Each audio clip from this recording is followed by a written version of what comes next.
Hi hello ಎಲ್ಲ ರಾಜ್ಯ ಸರ್ಕಾರಿ ನೌಕರರು ಮತ್ತು ಪಿಂಚಣಿದಾರರಿಗೆ ನಮಸ್ಕಾರ. ಸ್ನೇಹಿತರೆ, ಇವತ್ತಿನ ಒಂದು ವಿಡಿಯೋದಲ್ಲಿ ಸರ್ಕಾರಿ ನೌಕರರಿಗಾಗಿ ಒಂದು ಇಂಪಾರ್ಟೆಂಟ್ ಆಗಿರುವಂಥ ಅಪ್ಡೇಟ್ ಕರ್ನಾಟಕ ರಾಜ್ಯ ಸರ್ಕಾರಿ ನೌಕರರ ಸಂಘದ ಅಧ್ಯಕ್ಷರಾಗಿರುವಂಥ ಷಡಕ್ಷರಿ ಅವರು ರಿಲೀಸ್ ಮಾಡಿದ್ದಾರೆ. ಸೊ ಹಾಗಾದರೆ ಏನಿದೆ ಈ ಒಂದು ಇಂಪಾರ್ಟೆಂಟ್ ಆಗಿರುವಂಥ ಅಪ್ಡೇಟ್ನಲ್ಲಿ ಸುಮಾರು 5 ಪುಟಗಳ ಒಂದು ನೋಟಿಫಿಕೇಶನ್ ಅಥವಾ ಆರ್ಟಿಕಲನ್ನು ಇಲ್ಲಿ ರಿಲೀಸ್ ಮಾಡಲಾಗಿದೆ. ಸೊ ಇದರಲ್ಲಿ ತುಂಬ ಇಂಪಾರ್ಟೆಂಟ್ ಆಗಿರುವಂಥ ಒಂದು ಏನು ಡೇಟಾ ಇದೆ, ಇದನ್ನು ಇವತ್ತಿನ ಒಂದು ವಿಡಿಯೋದಲ್ಲಿ ನಾವು ಹಂಚಿಕೊಳ್ಳೋಣ. ಸೊ ಹಾಗಾಗಿ ವಿಡಿಯೋನ ಕೊನೆವರೆಗೂ ನೋಡಿ, ಮತ್ತು ಚಾನಲ್ಗೆ ಇನ್ನೂ ಸಬ್ಸ್ಕ್ರೈಬ್ ಆಗಿಲ್ಲ ಅಂದರೆ ದಯವಿಟ್ಟು ಸಬ್ಸ್ಕ್ರೈಬ್ ಮಾಡ್ಕೊಳ್ಳಿ. ಸರ್ಕಾರಿ ನೌಕರರಿಗೆ ಮತ್ತು ಪಿಂಚಣಿದಾರರಿಗೆ ಉಪಯುಕ್ತವಾಗಿರುವಂಥ ಮಾಹಿತಿಯನ್ನು ನಾವು ಡೇ ಟು ಡೇ ಕೊಡ್ತಾ ಇರ್ತೀವಿ. ಸೊ ಇಲ್ಲಿ ನೋಡ್ತಾ ಇರುವಂಥದ್ದು ಕರ್ನಾಟಕ ರಾಜ್ಯ ಸರ್ಕಾರಿ ನೌಕರರ ಸಂಘ, ಕಬ್ಬನ್ ಉದ್ಯಾನವನ, ಬೆಂಗಳೂರು.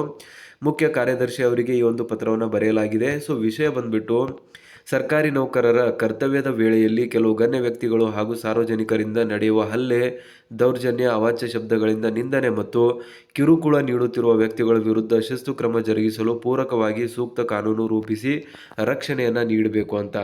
ಏನಕ್ಕಂದರೆ ಮೊನ್ನೆ ತಾನೇ ಒಂದು ದೊಡ್ಡ ಪ್ರಕರಣ ಆಗಿರುವಂಥದ್ದು ಪೌರ ನೌಕರರ ಮೇಲೆ ಒಬ್ಬ MLA ಹಲ್ಲೆ ಮಾಡಿರುವಂಥದ್ದು.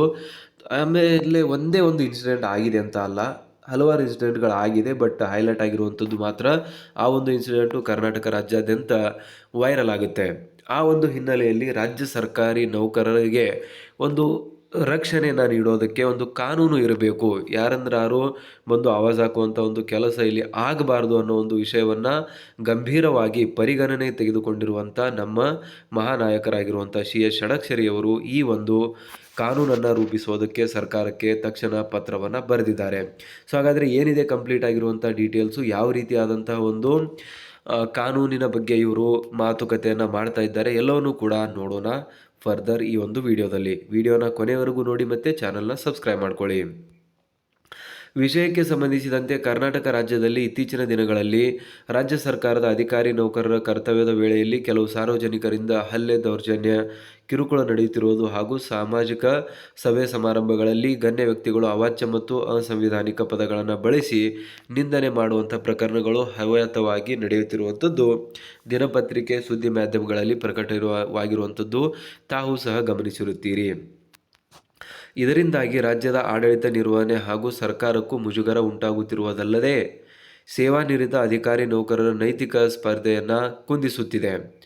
ರಾಜ್ಯ ಸರ್ಕಾರ ಅಧಿಕಾರಿ ನೌಕರರ ಒತ್ತಡದ ವಿವರಣೆ.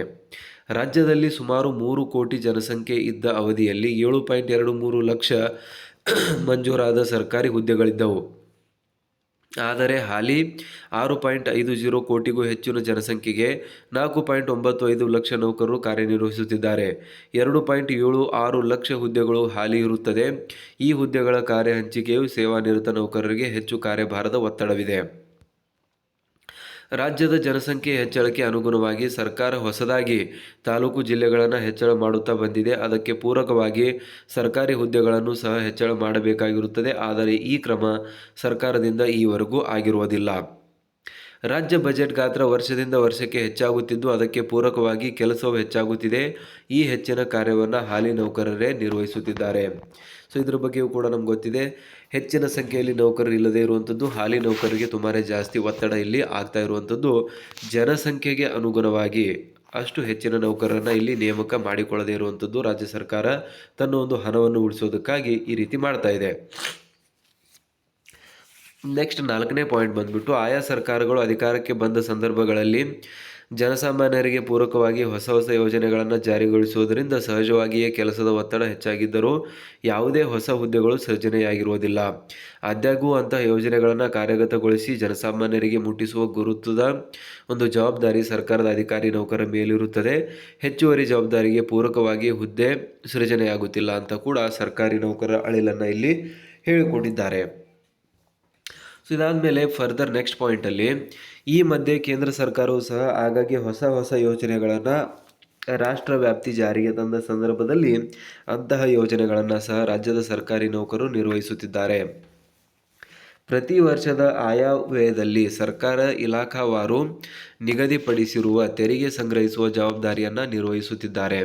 ಆಡಳಿತ ಸುಧಾರಣಾ ಆಯೋಗ 2 ಸಲ್ಲಿಸಿರುವ ವರದಿಗಳ ಪ್ರಕಾರ ರಾಜ್ಯದ ಸುಗಮ ಆಡಳಿತ ಹಿತದೃಷ್ಟಿಯಿಂದ ಹಾಗೂ ಜನಸಂಖ್ಯೆ ಹೆಚ್ಚಳಕ್ಕೆ ಅನುಗುಣವಾಗಿ ಹುದ್ದೆಗಳ ಹೆಚ್ಚಳಕ್ಕೆ ಹಾಗೂ ಖಾಲಿ ಹುದ್ದೆಗಳ ಭರ್ತಿಗೆ ಶಿಫಾರಸು ಮಾಡುವ ಬದಲು ಒಟ್ಟು ಮಂಜೂರಾದ ಹುದ್ದೆಗಳಲ್ಲಿ ಕೆಲವು ಹುದ್ದೆಗಳನ್ನು ಕಡಿತಗೊಳಿಸುವಂತೆ ಹಾಗೂ ಮರು ಹೊಂದಾಣಿಕೆ ಮಾಡಿಕೊಳ್ಳಲು ಶಿಫಾರಸು ಮಾಡಿರುತ್ತದೆ.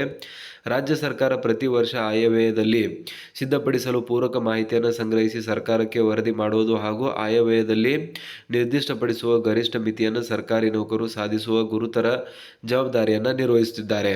ಸರ್ಕಾರಿ ನೌಕರರು ಕಚೇರಿ ಇಲಾಖೆ ಕರ್ತವ್ಯಗಳ ಜೊತೆಗೆ ಪ್ರಾಕೃತಿಕ ವಿಕೋಪ ಸಂದರ್ಭಗಳಲ್ಲಿ ಜೀವದ ಹಂಗು ತೊರೆದು ರಾಜ್ಯ ಸರ್ಕಾರ ನೀಡುವ ನಿರ್ದೇಶನದಂತೆ ದಕ್ಷತೆಯಿಂದ ಕಾರ್ಯನಿರ್ವಹಿಸುತ್ತಿದ್ದಾರೆ ಹಾಗೂ ಮತದಾರರ ಪಟ್ಟಿ ಪರಿಷ್ಕರಣೆ ಆಗಿರಲಿ, ಜನಗಣತಿ ಆಗಿರಲಿ, ಜಾತಿ ಸಮೀಕ್ಷೆ ಆಗಿರಲಿ, ಜಾನುವಾರು ಸಮೀಕ್ಷೆ ಸೇರಿದಂತೆ ಇತರ ಆಯೋಗಗಳ ಸೂಚಿಸುವ ಗಣತಿ ಕಾರ್ಯಗಳು ಲೋಕಸಭೆ, ವಿಧಾನಸಭೆ, ವಿಧಾನ ಪರಿಷತ್ ಪ್ರಾಧಿಕಾರಗಳು, ಜಿಲ್ಲೆ, ತಾಲೂಕು ಮತ್ತು ಗ್ರಾಮ ಪಂಚಾಯಿತಿ ಸೇರಿದಂತೆ ಪಾಲಿಕೆ, ನಗರ ಮತ್ತು ಪಟ್ಟಣ ಪಂಚಾಯಿತಿ ಚುನಾವಣೆ ಕರ್ತವ್ಯಗಳನ್ನು ಯಶಸ್ವಿಯಾಗಿ ನಿರ್ವಹಿಸುತ್ತಿದ್ದಾರೆ. ಸೊ ಈ ಒಂದು ಎಲ್ಲ ಮೇಲ್ಕಂಡ ಕರ್ತವ್ಯಗಳನ್ನು ಸರ್ಕಾರಿ ನೌಕರರು ನಿಯಮಗಳ ಮತ್ತು ಸೇವಾ ನಡತೆ ನಿಯಮಗಳು ಹಾಗೂ ಸರ್ಕಾರದ ನಿರ್ದೇಶನ ಕಾನೂನಿನ ನಿರ್ಬಂಧಕ್ಕೊಳಪಟ್ಟು ಕಾರ್ಯನಿರ್ವಹಿಸುತ್ತಿದ್ದಾರೆ. ಕರ್ತವ್ಯಗಳನ್ನು ನಿರ್ವಹಿಸುವ ಸಂದರ್ಭದಲ್ಲಿ ಅನಿರೀಕ್ಷಿತವಾಗಿ ಹಾಗೂ ಒತ್ತಡದಿಂದಾಗಿ ಉಂಟಾಗುವ ಪ್ರಮಾದಗಳಿಗೆ ಶಿಸ್ತು ಕ್ರಮಗಳನ್ನು ಸಹ ಸರ್ಕಾರಿ ನೌಕರರು ಎದುರಿಸಬೇಕಾಗುತ್ತದೆ. ಕರ್ತವ್ಯ ವೇಳೆಯಲ್ಲಿ ಸರ್ಕಾರಿ ನೌಕರರ ಮೇಲೆ ಉಂಟಾಗುವ ಪ್ರಮಾದಗಳ ಬಗ್ಗೆ ನೇರವಾಗಿ ಸರ್ಕಾರಕ್ಕೆ ಅಥವಾ ಮಾಧ್ಯಮಗಳಿಗೆ ಮಾಹಿತಿ ನೀಡುವ ಅಥವಾ ಪ್ರಶ್ನೆ ಮಾಡುವ ಮುಕ್ತ ಅವಕಾಶ ಸರ್ಕಾರಿ ನೌಕರರಿಗೆ ಇರುವುದಿಲ್ಲ. ರಾಜ್ಯ ಸರ್ಕಾರಿ ನೌಕರರು ಮೇಲೆ ಹೇಳಲಾದ ಹೆಚ್ಚುವರಿ ಕರ್ತವ್ಯದಲ್ಲಿಯೂ ಈ ಕೆಳಕಂಡಂತೆ ರಾಜ್ಯದ ಪ್ರಗತಿಯಲ್ಲಿ ಮಹತ್ವದ ಪಾತ್ರ ವಹಿಸುತ್ತಿದ್ದಾರೆ. ರಾಷ್ಟ್ರ ಮಟ್ಟದಲ್ಲಿ ಕರ್ನಾಟಕ ರಾಜ್ಯದ ಪ್ರಗತಿಯ ವಿವರಗಳು: ಜನಸಂಖ್ಯೆಯ ಒಟ್ಟು ನಿವ್ವಳ ಆದಾಯದಲ್ಲಿ 1ನೇ ಸ್ಥಾನ, GST ತೆರಿಗೆ ಸಂಗ್ರಹದಲ್ಲಿ 2ನೇ ಸ್ಥಾನ, ನೇರ ತೆರಿಗೆ ಸಂಗ್ರಹದಲ್ಲಿ 2ನೇ ಸ್ಥಾನ, ರಾಜ್ಯದ ಮೂಲಸೌಕರ್ಯಗಳ ಅಭಿವೃದ್ಧಿಯಲ್ಲಿ 2ನೇ ಸ್ಥಾನ, ರಾಜ್ಯದ ಅಭಿವೃದ್ಧಿಯಲ್ಲಿ GSDP ಮಾನದಂಡದಂತೆ 4ನೇ ಸ್ಥಾನ. ಮೇಲೆ ಪ್ರಸ್ತಾಪಿಸಲಾಗಿರುವ ಅಂದರೆ ಎಷ್ಟು ಒಳ್ಳೆಯ ರೀತಿಯಲ್ಲಿ ಸರ್ಕಾರಿ ನೌಕರರು ಕೆಲಸ ಮಾಡುತ್ತಿದ್ದಾರೆ ಅಂತ ಇಲ್ಲಿ ಹೇಳಿಕೊಡಲಾಗ್ತಾ ಇರುವಂಥದ್ದು. ಮೇಲೆ ಪ್ರಸ್ತಾಪಿಸಿರುವಂತೆ ರಾಜ್ಯ ಪ್ರಗತಿಯಲ್ಲಿ ದಕ್ಷತೆ, ಪ್ರಾಮಾಣಿಕತೆಯಿಂದ ಕರ್ತವ್ಯ ನಿರ್ವಹಿಸುತ್ತಿರುವ ರಾಜ್ಯ ಸರ್ಕಾರದ ಅಧಿಕಾರಿ ನೌಕರರ ಮೇಲೆ ಕೆಲವು ಗಣ್ಯ ವ್ಯಕ್ತಿಗಳು ಹಾಗೂ ಸಾರ್ವಜನಿಕರು ಹಲ್ಲೆ, ದೌರ್ಜನ್ಯ, ಅವಾಚ್ಯ ಶಬ್ದಗಳಿಂದ ನಿಂದನೆ, ಕಿರುಕುಳದಂಥ ಪ್ರಕರಣಗಳು ಪದೇ ಪದೇ ಮುಟುಕುಗೊಳಿಸುತ್ತಿರುವಂತಹ ಕಾರ್ಯನಿರ್ವಹಿತ ಸರ್ಕಾರಿ ನೌಕರರ ಮಾನಸಿಕ ಹಾಗೂ ದೈಹಿಕ ಆರೋಗ್ಯದ ಮೇಲೆ ದುಷ್ಪರಿಣಾಮ ಉಂಟಾಗುತ್ತಿದೆ.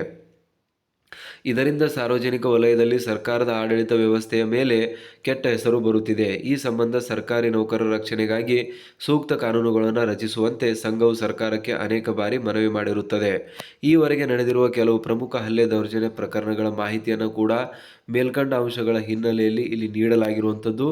ಸೊ ನೋಡಿ ಯಾವ ರೀತಿಯಾದಂಥ ಒಂದು ಹಲ್ಲೆಗಳು ನಡೆದಿದೆ. ಅಮೃತಗೌಡ ಪೌರಾಯುಕ್ತೆ ನಗರಸಭೆ, ಇಲ್ಲಿ ಶಿಡ್ಲಘಟ್ಟ, ಚಿಕ್ಕಬಳ್ಳಾಪುರ, ಇಲ್ಲಿ ಮೊದಲನೇ ಒಂದು ಪ್ರಕರಣ ರೀಸೆಂಟಾಗಿ ನಡೆದಿರುವಂಥದ್ದು. ಶರ ಏನಿದೆ ಅವಾಚ್ಯ ಶಬ್ದಗಳಿಂದ ನಿಂದನೆ.